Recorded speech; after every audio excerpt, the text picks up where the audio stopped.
Hello friends, कैसे हो आप लोग। उम्मीद करते हैं कि आप लोग बहुत अच्छे होंगे।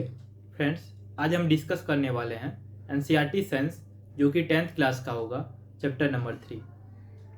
मैं जो भी पॉइंट डिस्कस करने वाला हूं, यह एग्जाम पॉइंट ऑफ व्यू से काफ़ी महत्वपूर्ण होने वाला है। तो चलिए शुरुआत करते हैं बिना किसी देरी के। पहला पॉइंट है, अर्थ से निकाले गए ओर्स अयस्क। ओर्स का हिंदी में क्या अर्थ होता है? अयस्क। आमतौर पर बड़ी मात्रा में इम्प्यूरिटीज मतलब अशुद्धि, जैसे सॉइल, सैंड, ईटीसी से दूषित होता है, जिन्हें गैंग कहा जाता है। जो अर्थ से हम ओर्स निकालते हैं, इसमें जनरली बड़ी मात्रा में इम्प्यूरिटीज होती है, अशुद्धि होती है, जैसे कि सॉइल और सैंड और ढेर सारा चीज। तो इस तरह जो दूषित मतलब इम्प्यूरिटीज होती है, इसे हम क्या कहेंगे? गैंग कहते हैं। ओके। नेक्स्ट पॉइंट है, सल्फाइड ओर्स को अत्यधिक हवा की मौजूदगी में सल्फाइड ओर्स को अत्यधिक हवा की मौजूदगी में तेज गर्म करके ऑक्साइड्स में बदल दिया जाता है। जो सल्फाइड ओर्स होता है, इसको अत्यधिक हवा की मौजूदगी में मतलब एयर के प्रेजेंस में तेज गर्म करके ऑक्साइड्स में बदल दिया जाता है। इस प्रक्रिया को रोस्टिंग कहा जाता है। रोस्टिंग मतलब क्या होता है? जैसे आप गांव घर में सुने होंगे कि किसी चीज को रोस्ट करना मतलब भूनना। तो इसी प्रकार जो सल्फाइड ओर्स होते हैं, इसको अत्यधिक हवा की मौजूदगी में मतलब हवा जो होना चाहिए यह बहुत ज्यादा होना चाहिए, तेज गर्म करके ऑक्साइड्स में बदल दिया जाता है। इस प्रक्रिया को क्या कहेंगे? रोस्टिंग कहेंगे। ओके। नेक्स्ट पॉइंट है, कार्बोनेट ओर्स को सीमित हवा मतलब लिमिट एयर में तेज गर्म करके ऑक्साइड्स में बदल दिया जाता है। इस प्रक्रिया को कैल्सिनेशन कहा जाता है। यहां पे क्या था? अत्यधिक हवा की मौजूदगी में तेज गर्म करके ऑक्साइड्स में बदल दिया जाता था। तो इस प्रक्रिया को रोस्टिंग कहते थे। लेकिन यदि कार्बोनेट ओर्स को सीमित हवा, यहां पे अत्यधिक हवा था, यहां पे सीमित हवा मतलब लिमिट एयर होना चाहिए, में क्या करेंगे? तेज गर्म करके ऑक्साइड्स में बदल दिया जाएगा। तो इस प्रक्रिया को हम क्या कहेंगे? कैल्सिनेशन। यहां पे एग्जाम्पल के थ्रू समझाया गया है रोस्टिंग के लिए, फिर उसके बाद कैल्सिनेशन के लिए। रोस्टिंग में यहां पे देखिए 2ZnS जिंक सल्फाइड और इसको 3O2 जो कि गैस फॉर्म में है, इसको हीट किया गया। तो एज अ प्रोडक्ट जो बना 2ZnO जो कि सॉलिड फॉर्म में है और प्लस 2SO2 जो कि गैस फॉर्म में है। ये क्या किया गया? इस रिएक्टेंट को मतलब जिंक सल्फाइड को ऑक्सीजन के साथ रिएक्ट किया गया और हीट के प्रेजेंस मतलब हीट दिया गया। फिर उसके बाद एज अ जो प्रोडक्ट बना जिंक ऑक्साइड और sulphur dioxide as a product बना। ओके। तो इसको हम क्या कहेंगे? रोस्टिंग कहेंगे। नेक्स्ट है calcination. Calcination ZnCO3 zinc carbonate इसको यदि हीट किया गया, ये क्या है? रिएक्टेंट है। यदि इसको हीट किया गया तो क्या बनाया? जिंक ऑक्साइड प्लस CO2 मतलब कार्बन डाइऑक्साइड गैस। ये क्या है? कैल्सिनेशन। तो यह जो दो इक्वेशन है, रिएक्टेंट है मतलब रिएक्टेंट एज ए प्रोडक्ट जो बना, ये जो इक्वेशन है इसको ध्यान रखना है। नेक्स्ट पॉइंट है सोडियम, जिसका कि क्या होता है? Na। Sodium Na, calcium Ca, aluminium Al, ये सैंबल होता है। जैसे अत्यधिक रिएक्टिव एलिमेंट, ये सभी क्या है? एलिमेंट है। जो भी ये रिएक्टिव एलिमेंट है का उपयोग रिड्यूसिंग एजेंट के रूप में किया जाता है।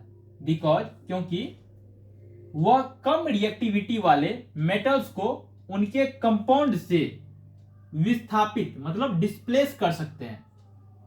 ये जो सोडियम है, कैल्शियम है, अल्युमिनियम है, सोडियम, कैल्शियम, अल्युमिनियम, ये ज्यादा रिएक्टिव एलिमेंट है। ये क्या करता है, इसका उपयोग हम रिड्यूसिंग एजेंट के रूप में करते हैं, क्योंकि यह कम रिएक्टिव मेटल जो भी जिस एलिमेंट की, जिस मेटल की रिएक्टिविटी कम होती है, इसको क्या करते हैं, डिस्प्लेस कर देते हैं, और रिएक्टिविटी वाले मेटल्स को उनके कंपाउंड से डिस्प्लेस कर देते हैं।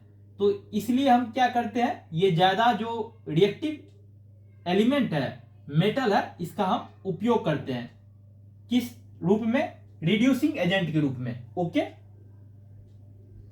यहां पे एग्जांपल के तौर पे आप समझ सकते हैं, यहां पे मैग्नीज डाइऑक्साइड को अल्युमिनियम पाउडर के साथ हीट किया जाता है। यहां पे मैग्नीज डाइऑक्साइड को अल्युमिनियम पाउडर के साथ क्या जाता है, हीट किया जाता है, गर्म किया जाता है। तो यहां पे जो बना 3MnO2 जो कि सॉलिड फॉर्म में है, प्लस 4 अल्युमिनियम जो कि सॉलिड फॉर्म में है, ये दोनों आपस में रिएक्ट किया, एज ए प्रोडक्ट जो बना 3Mn प्लस 2Al2O3 जो कि सॉलिड फॉर्म में है, प्लस हीट। ये क्या है, डिस्प्लेसमेंट रिएक्शन, अत्यधिक एक्सोथर्मिक होती है। यहां पे आप नोटिस कीजिए 3MnO2 प्लस 4Al है, तो ये क्या हुआ, एज ए प्रोडक्ट जो बना 3Mn बना और 2Al2O3, यहां से जो है ये ऑक्सीजन जो है हट गया और अल्युमिनियम के साथ क्या हुआ, जुड़ गया।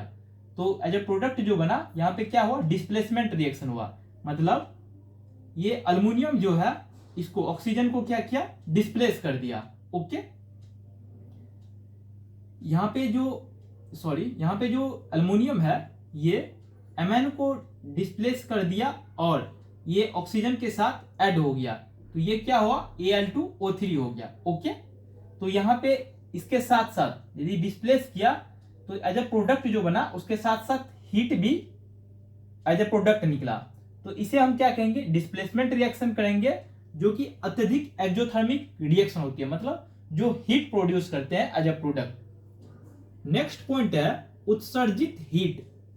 जो हीट एज ए प्रोडक्ट उत्सर्जित हुआ है की मात्रा इतनी अधिक होती है कि मेटल मोल्टेन स्टेट मतलब पिघले अवस्था में, मोल्टेन स्टेट मतलब क्या, पिघला अवस्था में उत्पन्न होता है। ये जो रिएक्शन एज ए प्रोडक्ट हुआ, तो ये इतना अत्यधिक हीट है, मतलब इतना गर्म है कि यह मोल्टेन स्टेट में है, मतलब पिघला अवस्था में है। ओके, नेक्स्ट पॉइंट है जो कि काफी इंपॉर्टेंट है, तो इसको ध्यान रखिएगा, आयरन 3 ऑक्साइड Fe2O3 की अल्युमिनियम के साथ अभिक्रिया का उपयोग रेलवे ट्रैक या मशीन पार्ट, टूटे हुए भागों को जोड़ने के लिए किया जाता है। इस रिएक्शन को थर्मेट रिएक्शन के रूप में जाना जाता है। यह एग्जाम पॉइंट ऑफ व्यू से काफी महत्वपूर्ण है, तो इसको ध्यान रखना है। आपसे पूछ लिया जाएगा Fe2O3 को किसके साथ हम रिएक्ट करेंगे, मतलब अभिक्रिया कराएंगे, रिएक्शन करवाएंगे, कि जिसका की उपयोग हम रेलवे ट्रैक या टूटे हुए मशीन के पार्ट के भागों को जोड़ने के लिए करेंगे। तो यहां पे क्या हो जाएगा, अल्युमिनियम हो जाएगा। या आपसे क्वेश्चन इस तरह से भी पूछ लिया जा सकता है, Fe2O3 को एल्युमिनियम के साथ अभिक्रिया करने के बाद जो एज ए प्रोडक्ट बनेगा उसका उपयोग हम किस लिए करते हैं, तो रेलवे ट्रैक या मशीन के पार्ट के टूटे हुए भाग को जोड़ने के लिए करते हैं। इसको ध्यान रखना है। या आपसे इस तरह से भी पूछ लिया जाएगा कि Fe2O3 को यदि हम एल्युमिनियम के साथ अभिक्रिया करवाते हैं तो यह रेलवे ट्रैक या मशीन पार्ट्स के टूटे हुए भाग को जोड़ने के लिए किया जाता है। तो इस तरह के रिएक्शन को हम क्या कहेंगे, तो ये जो थर्मेट रिएक्शन है इसको हम थर्मेट रिएक्शन कहते हैं। ओके। तो इसको ध्यान रखना है।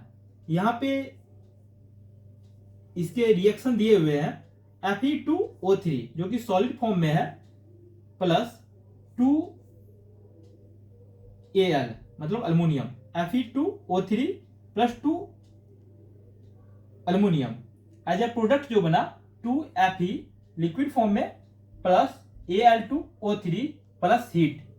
कभी कभी ये जो रिएक्शन दिया हुआ है ये भी आपको गिवन रहेगा और 3 अलग ऑप्शन दिया रहेगा, मतलब 3 रिएक्शन कुछ अलग दिया रहेगा। आपसे पूछ लिया जाएगा कि थर्मेट रिएक्शन का आप इसमें से सिलेक्ट कीजिए कि कौन सा थर्मेट रिएक्शन है। तो आपको ध्यान रखना है ये जो रिएक्शन है Fe2O3 जो कि सॉलिड फॉर्म में है प्लस 2 अल्मोनियम जो कि सॉलिड फॉर्म में है, ये दोनों आपस में कंबाइंड हुआ मतलब रिएक्ट हुआ, तो एज ए प्रोडक्ट जो बनाया 2Fe liquid plus Al2O3 solid plus heat. यह एग्जाम पॉइंट ऑफ व्यू से काफी महत्वपूर्ण है, तो इसको ध्यान रखना है। ओके, नेक्स्ट पॉइंट है मेटल्स कैथोड। मेटल्स जो धातुएं होते हैं कैथोड निगेटिव रूप से आवेशित इलेक्ट्रोड पर जमा होती है।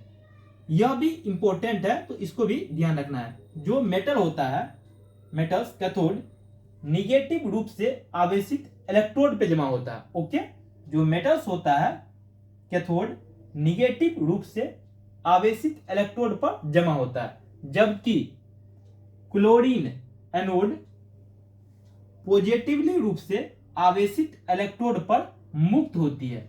जो क्लोरीन एनोड होते हैं यह पॉजिटिवली रूप से मतलब पॉजिटिव चार्ज के साथ आवेशित इलेक्ट्रोड पर मुक्त होते हैं। ओके, यहां पे इसके रिएक्शन दिए हुए हैं at cathode Na plus plus electron पे ये चार्ज माइनस चार्ज है, तो एज ए प्रोडक्ट जो हुआ Na हुआ और एट एनोड यहाँ पे 2Cl माइनस है, तो एज ए प्रोडक्ट जो होगा Cl2 प्लस 2 इलेक्ट्रॉन निकलेगा। ओके, तो इसको ध्यान रखना है। यह भी इंपॉर्टेंट है, यह भी इंपॉर्टेंट है, ये सब भी इंपॉर्टेंट है, तो ये सबको भी ध्यान रखना है। तो thank you friends, hope you will learn something new. इस वीडियो में इतना ही। Thank you for watching this video.